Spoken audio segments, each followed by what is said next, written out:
Danger in our homes. Every year, 4,000 to 5,000 people die from carbon monoxide poisoning. And in these cold winter months, you can end up a victim if you don't take steps to keep your family safe. KCTV5's Joe Chiodo is talking with a family who learned that the hard way, and it's all new at 10.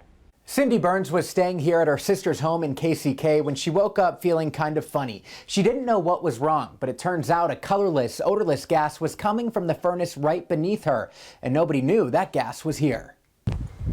Fred Wilson's lived at this home his whole life, but never thought to get a carbon monoxide detector until it was too late. I said, I just don't feel right. And he said, I don't either. In fact, it was almost deadly for their sister Cindy. Very, very bad headache. And I felt nauseous. She made the trip into town for a quilting party, but shortly after entering the home, she became ill.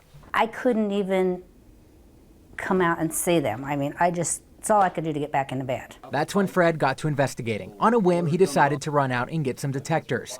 When he got back home, he was shocked with what he found. It started beeping.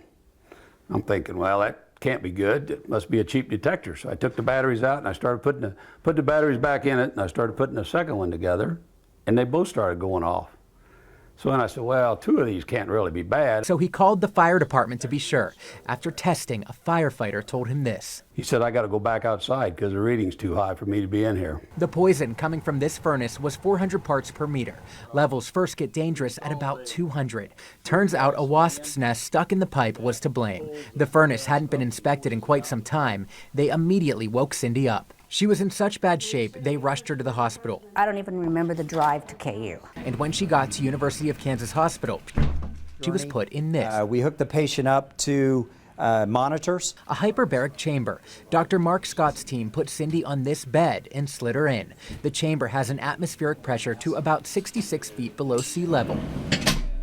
They closed the door, and for about 3 hours, the machine worked to rid her body of the poison. Dr. Scott says this technology works wonders. Already this year, they've used it 7 times.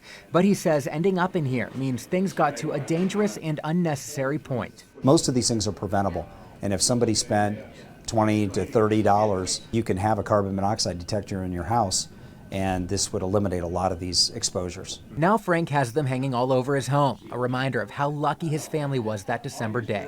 Guardian angel. The family's thankful Cindy's alive and well, able to spread a message about detectors everybody needs to hear. Go get it. I don't care what it costs, go get it. So where should you place your detectors? Well, manufacturers say a good place is right at the top of the basement steps. This is usually the path that gas will take from the furnace in the basement all the way to the main floor of your home. It's also usually the first alarm that will end up sounding off.